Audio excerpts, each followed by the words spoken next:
그리스도는 교회의 머리이며 교회는 그리스도의 몸이라고 선언했던 에베소서의 말씀처럼 이 땅의 모든 교회는 예수 그리스도의 몸된 교회입니다.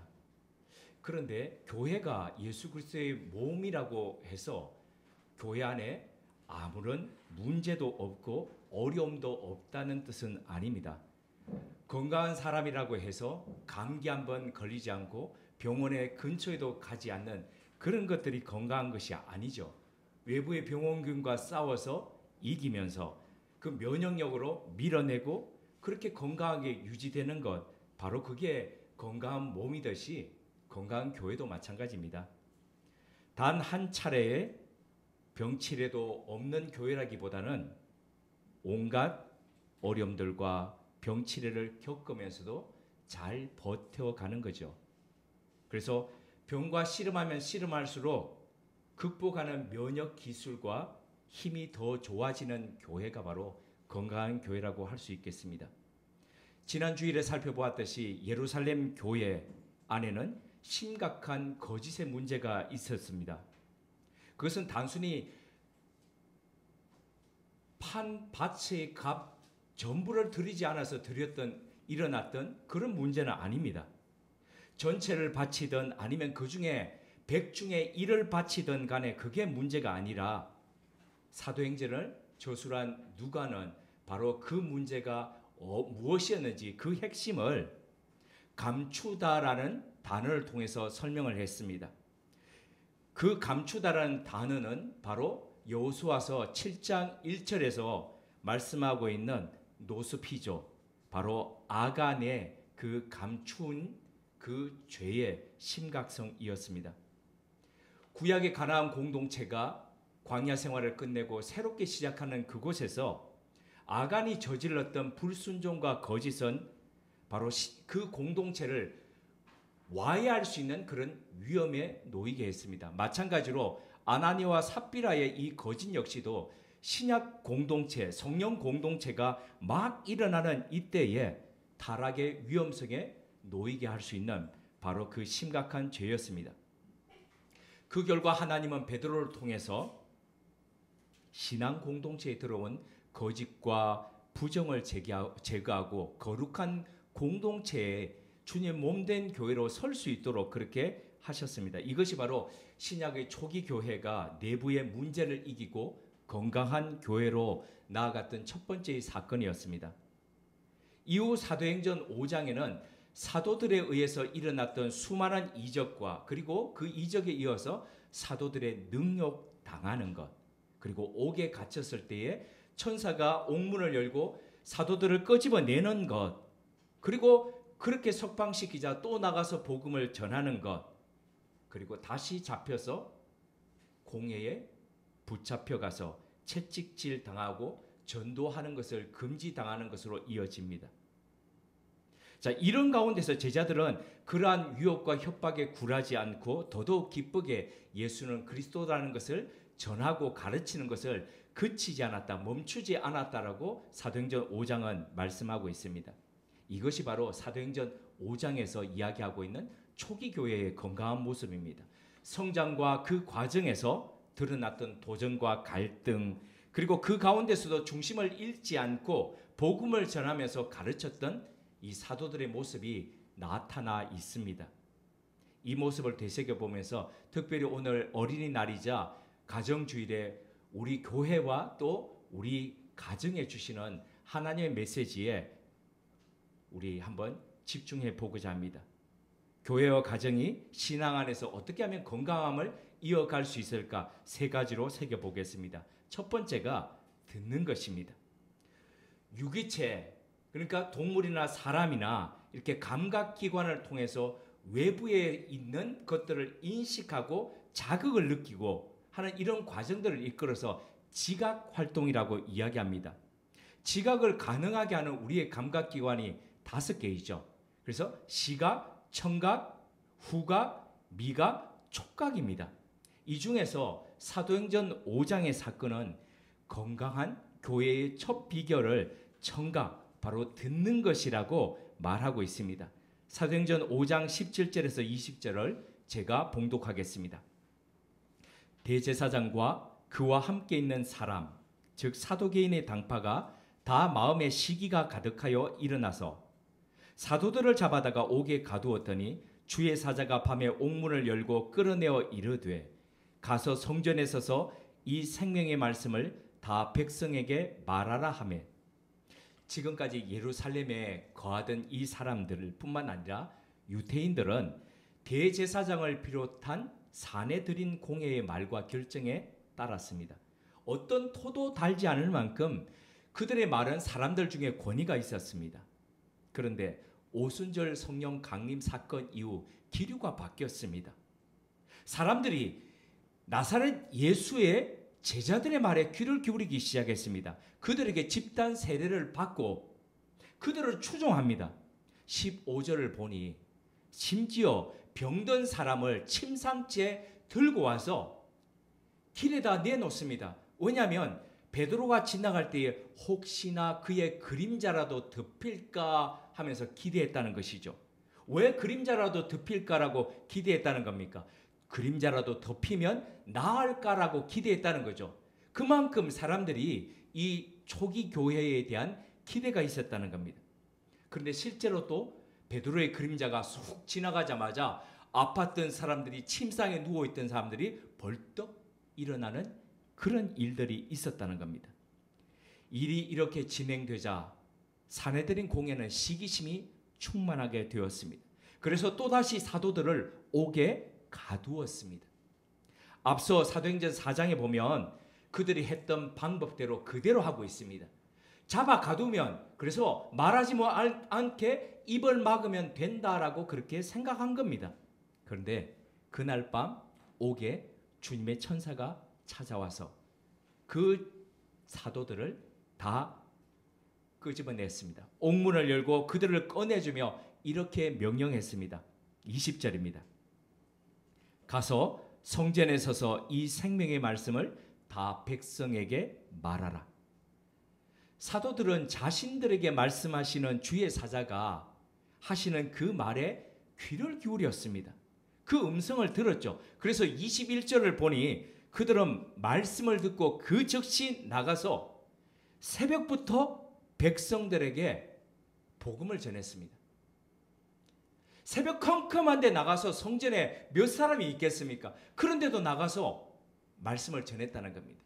지난 주 중에 한 남자의, 그러니까 이제 초로에 접어든 한 남성, 늦은 중년의 나이라고 할 수 있는 그 사람의 영상을 보았습니다. 울릉도에서 지금 한 4년째 전 재산을 다 투여해가지고 공원을 꾸미고 했던 사람입니다. 전 재산을 다 넣었는데 일찍 퇴직도 했습니다. 경찰에서. 근데 퇴직해가지고 자신의 꿈을 향해서 공원을 꾸미는데 2년이 되도록 한 사람도 찾아오지 않았다고 합니다.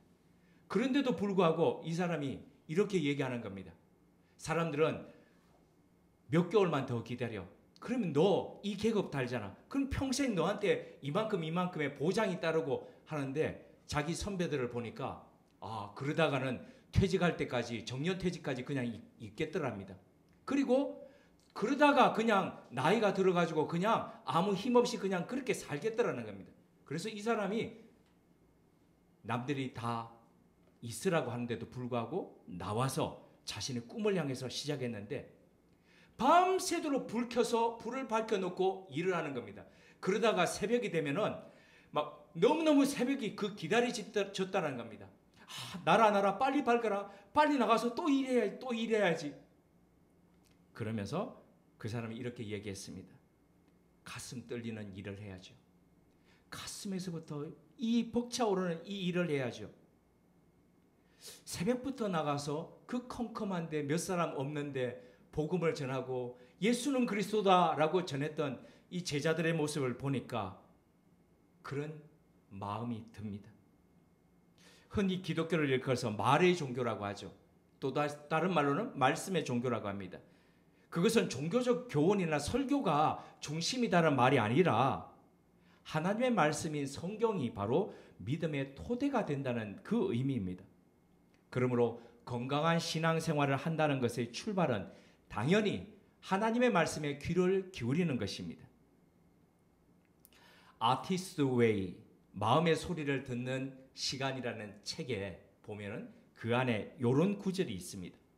우리 생에 있어서 어디로 가야 할지 알려줄 직관이나 예감을 찾고 있다면 그 답은 듣는 것에 있다.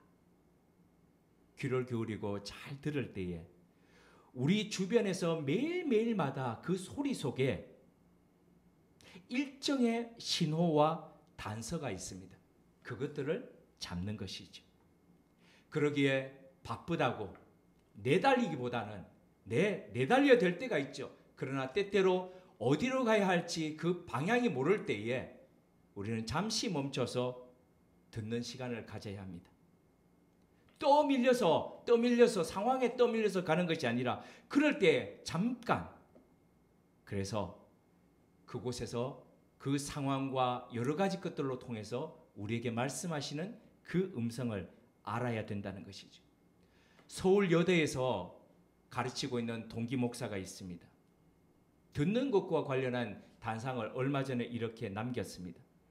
한국교회의 영성 색깔은 정말 새벽 기도가 결정하는 것 같다.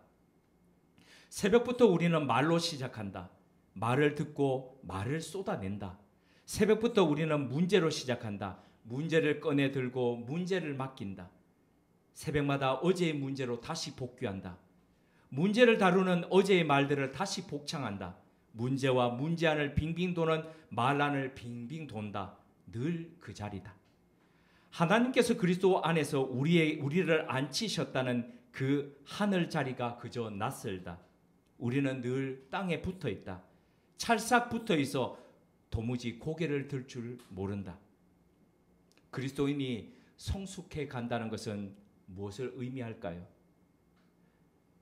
내 뜻을 하나님 앞에 올려드리는 그곳에서부터 점점 하나님의 뜻을 알기 위해서 하나님의 음성에 귀 기울이는 것 아닐까요?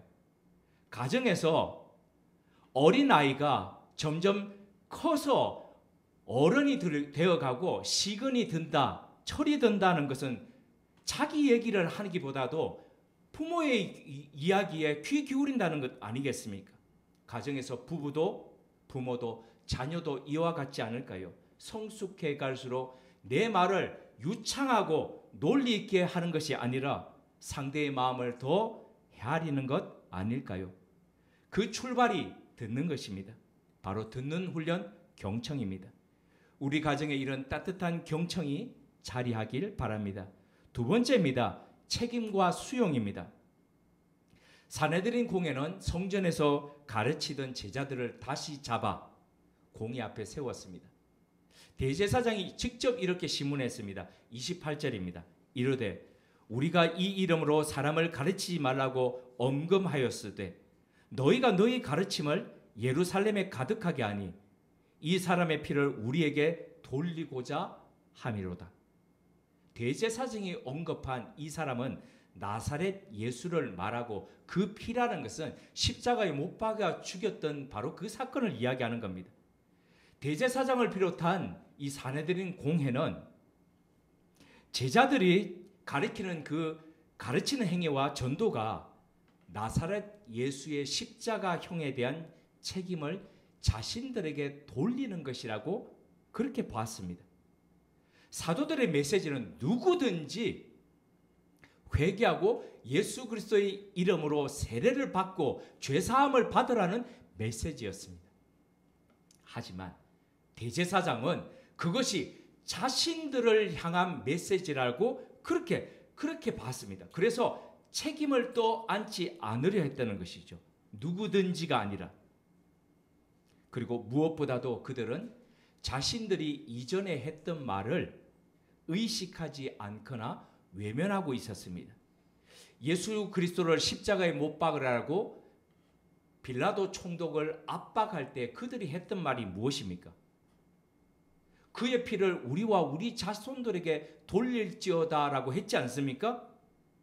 그렇게 말할 때는 언제고 이제 와서 일어나는 현상을 보니까 두려운지 그들은 십자가에 못 박은 그 죄와 자신들이 상관없다라고 지금 그렇게 얘기하는 겁니다. 뻔뻔하게 발뺌을 하고 있는 것이죠. 이처럼 인간은 무책임하고 믿을 수 없는 면이 많은 것이죠. 정치에 있어서 가장 중요한 두 가지를 들라고 한다면 당연 신념과 책임이라고 할 수 있습니다. 정치에 있어서 신념이라는 것이 내가 왜 정치를 해야 하는가에 대한 해답이라면, 책임은 어떻게 그 신념을 풀어가고 구현해 갈 것인가에 대한 길잡이가 되는 것이죠. 이런 면에서 대제사장을 비롯한 사내들인 공예를 보면 그들은 잘못된 신념을 가지고 있었을 뿐 아니라 책임이라는 것을 모르는 사람들이었습니다. 막스 베버가 직업으로서의 정치라는 책에서 가장 강조했던 것이 바로 책임이지요. 공의회의 이 사람들은 그 어떤 부분에서도 책임을 질 줄 모르고 책임을 지려고도 하지 않는, 그래서 직업으로서 정치를 하면 안 되는 사람들이었습니다. 이런 종교 정치가들의 협박 앞에서 베드로와 사도들은 이렇게 대답했습니다. 29절입니다. 사람보다 하나님께 순종하는 것이 마땅하니라. 순종이라는 이 키워드를 가지고 성경을 보면 사람들은 정확히 딱 두 부류로 나누입니다. 하나님께 순종함으로 복을 받았던 사람과 불순종함으로 심판을 받았던 사람들입니다. 복과 심판의 경계를 나누는 것이 바로 순종이라고 할 수 있는 것이죠. 성경에서 순종에 대해서 말할 때마다 대표적인 예시로 드는 것이 바로 사울 왕의 이야기입니다. 사울 왕이 아말렉과의 전투를 할 때에 선지자 사무엘을 통해서 하나님이 말씀하셨죠.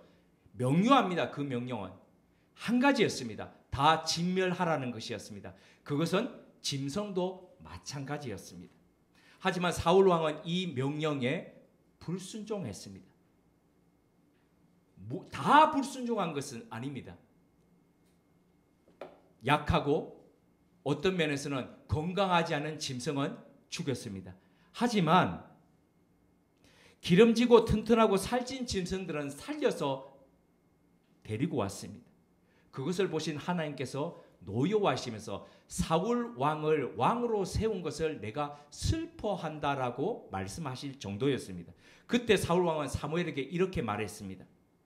백성들이 여호와께 제사 드리려고 양들과 소들 중에서 가장 좋은 것을 끌고 왔습니다.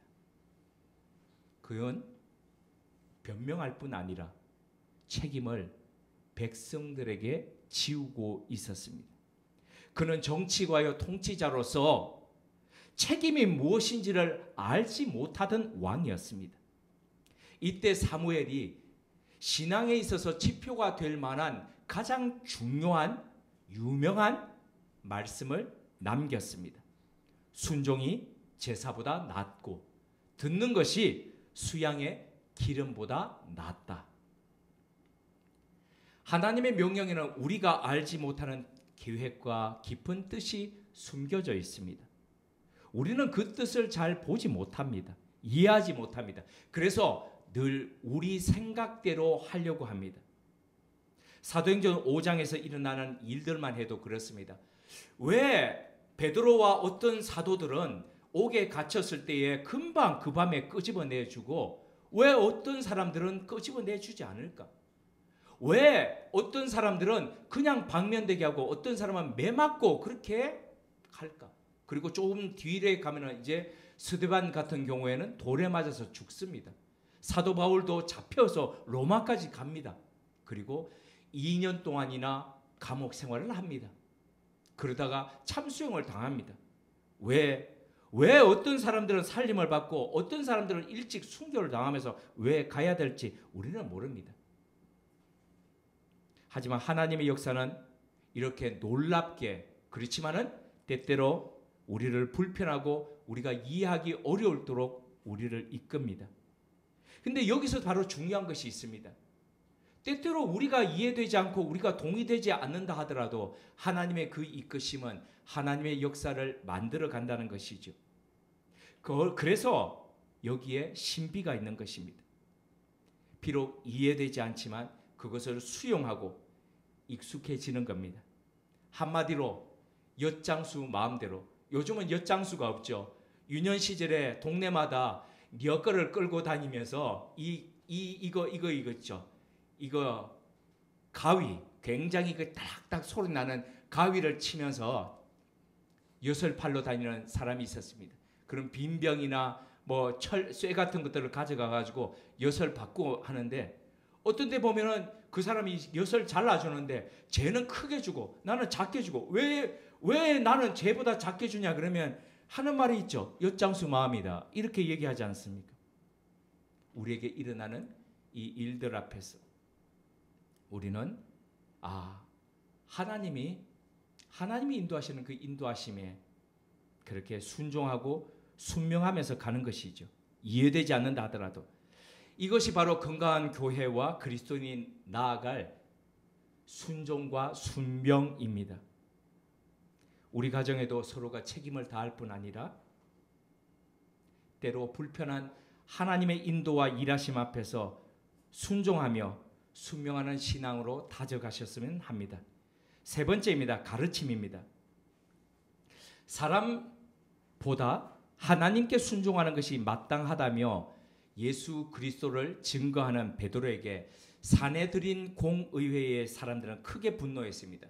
근데 그 분노가 어느 정도였냐면, 그 자리에서 베드로를 비롯한 이 사도들을 죽이고자 하는 마음이 들 정도로 분노가 격하게 일어났습니다. 그때 예상치도 못했던 한 사람이 발언을 했습니다. 가말리엘이라는 존경받는 율법 교사였습니다. 이 사람이 누구냐면 나중에 이 사도행전의 뒷부분을 장식하게 되고, 그리고 신약 성경의 2분의 1이나 되는 것을 기록할 사도 바울의 스승이었습니다. 당시 가장 유명한 랍비였던 이 가말리엘은 베드로를 비롯한 제자들과 관련된 이 사건 앞에서 분명한 원칙을 제시했습니다. 그것은 드다와 유다라는 그 반란을 일으켰던 두 사람의 예를 들면서, 만약에 사람이 고안한 일이라면 이것은 곧 사라질 것이다. 하지만 하나님이 일으키신 일이라면 이 일은 계속해서 될 것인데, 만약 하나님이 하신 일이라면 우리가 그것을 규제하면은 우리가 하나님을 방해하는 자가 된다. 사내들인 공회는 랍비 가말리엘의 이 말을 받아들여서 사도들을 방면했습니다. 물론 그냥은 아닙니다. 채찍질해서 때리면서 다시는 이와 같은 도를 가르치지도 말고 전하지도 말라는 엄포를 놓고 난 뒤에 보냈습니다. 이렇게 풀려난 제자들은 나가서 통증을 호소하거나 아니면 원망 섞인 소리를 하거나 하지 않고 곧바로 그 새벽에 나가서 성전에서 가르치기 시작했습니다. 예수는 그리스도다. 그 가르치기를 날마다 위협이 있는 가운데서도 멈추지 않았다라고 합니다. 오늘 우리 사회는 예수를 믿는다는 것 때문에 매를 맞거나 감옥에 갇히지 않습니다. 하지만 예수를 믿는 것이 그다지 좋은 인식으로 다가가지는 않습니다. 직접적이지는 않지만 영화나 드라마나 아니면 책이나 여러 곳에서 예수 믿는 것, 신앙생활하는 것이 조롱거리가 되고 있습니다. 이런 때에 가말리엘이 했던 그 말을 우리는 다시 새겨볼 필요가 있습니다. 역사 속에 사람들의 관심을 끌었던 수많은 영웅들이 사라져갔습니다. 화려한 불꽃처럼 솟았지만 사그러들었습니다.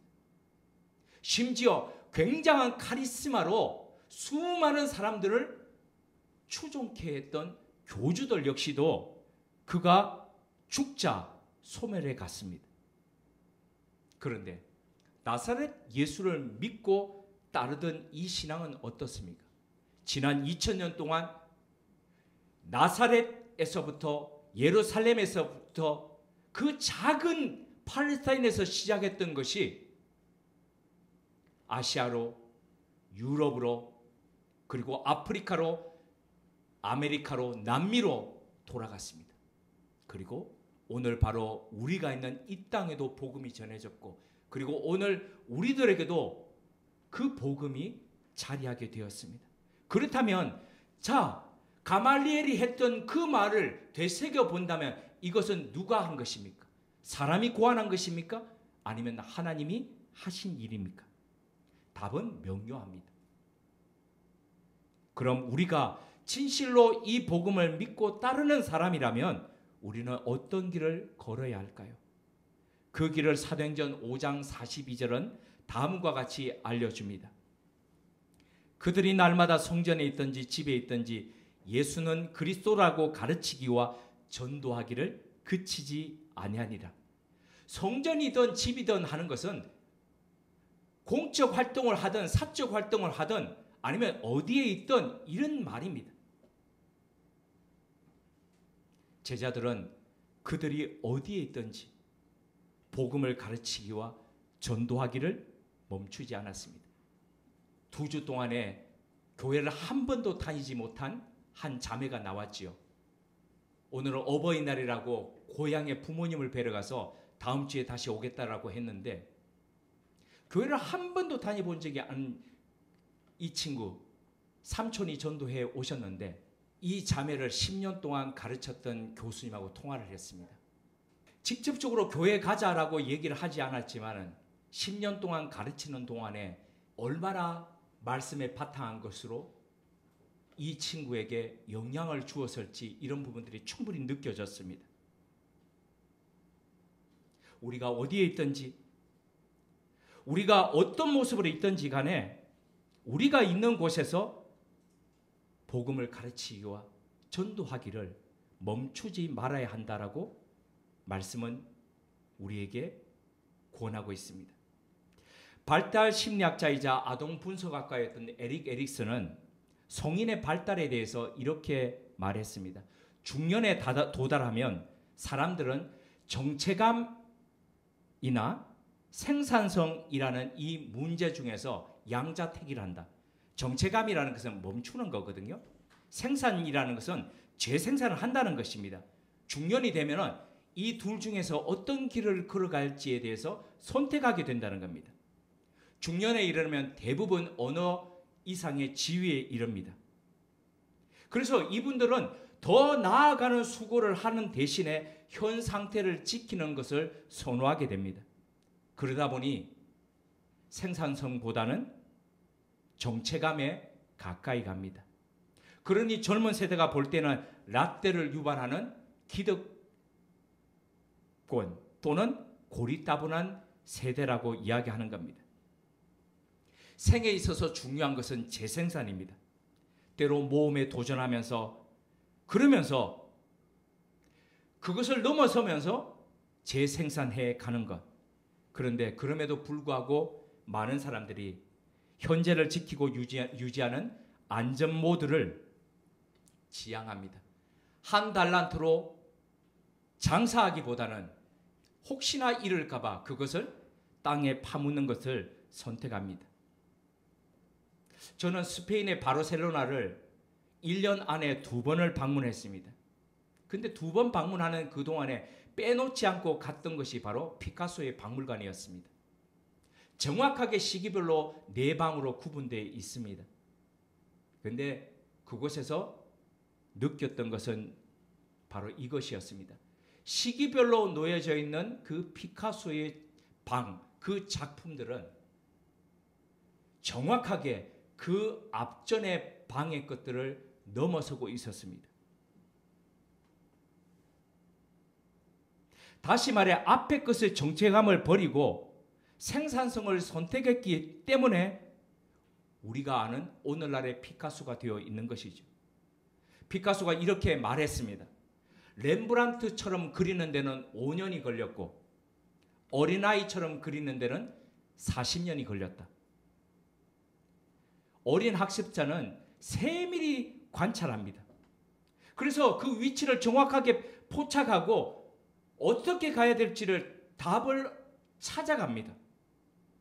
알고 있는 것만 고집하지 않습니다. 왜 지금 우리 보면 젊은 세대들을 보면은 모르는 것 할 때에 우리는 막 어떻게 할지 이랬는데 이 친구들은 빨리 넘기면서 막 이것도 시도하고 저것도 시도하고 그래서 금방 답을 찾지 않습니까? 하나를 고집하지 않기 때문에 가능한 것입니다. 알고 있는 것만 고수하지 않기 때문에 가능한 겁니다. 그들은 입을 다물고 듣고 개선해 갑니다. 이렇게 선택하기에 앞의 것을 넘어서 자라가고 그리고 성장해 갑니다. 하지만 어른이 되면 더 이상 듣고 개선하려 하지 않습니다. 귀 대신 입으로만 삽니다. 그러다 보니 그저 좋은 사람, 굿에는 머물러 있는데 굿을 넘어서서 better 그리고 best, great로 나아가지 못합니다. 지금 우리는 어떻습니까? 우리 스스로 진리의 배움 앞에서 우리를 내어놓고 있습니까? 익숙하기에 편한 그 정체감을 내려놓고 생산성을 선택하는 수고를 아끼지 않습니까?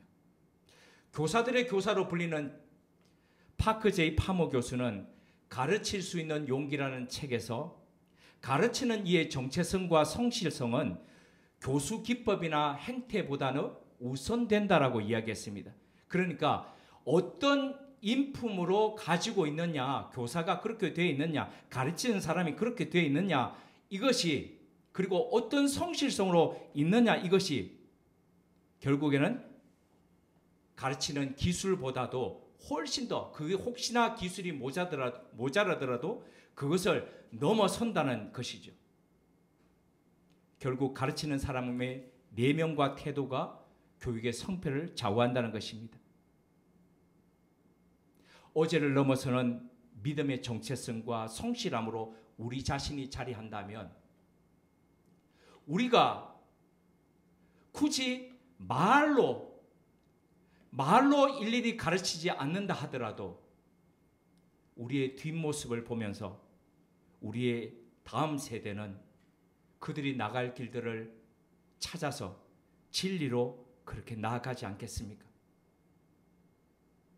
우리가 믿음의 정체성과 그리고 성실함으로 우리 자신을 갖고 간다면 우리의 직장 사람들과 우리 주변의 사람들은 이런 우리의 모습을 보면서 예수는 그리스도이시고 예수는 우리의 생명의 주님이심을 인식하지 않겠습니까? 그리하여 우리 가정에 그리스도가 주인이 되셨듯이 그들의 가정에도 그리스도가 주인되며 우리의 가정이 믿음을 따라 걷는 가정이 되듯이 그들의 가정도 믿음으로 그렇게 세워져 가지 않겠습니까? 함께 기도드리겠습니다. 하나님, 바쁠수록 시간에 쫓길수록 잠시 멈춰서서 하나님의 음성에 귀 기울이며 그 뜻을 따라 걷는 사람 되기를 원합니다. 우리 가정 안에도 서로를 향한 따뜻하게 귀 기울이고 듣는 경청이 자리하게 하옵소서. 우리 가정 안은 서로가 책임을 다할 뿐 아니라 때로 불편한 하나님의 인도와 일하심 앞에서도 순종하고 순명하는 신앙으로 다져지게 하옵소서. 어제를 넘어 더 괜찮은 그리스도인으로 오늘을 살기를 원합니다. 이를 위해 알고 있는 것만 고집하지 않고 새로운 곳에 개방되며 그곳으로 우리를 개선해가는 생산성을 살게 하옵소서. 그리하여 우리 믿음의 정체성과 성실성 속에서 예수께서 그리스도이심이 전해지고 증거되게 하옵소서. 우리의 가정이, 우리의 교회와 직장이 이런 믿음에 산실되게 하옵소서. 예수님의 이름으로 기도드립니다. 아멘.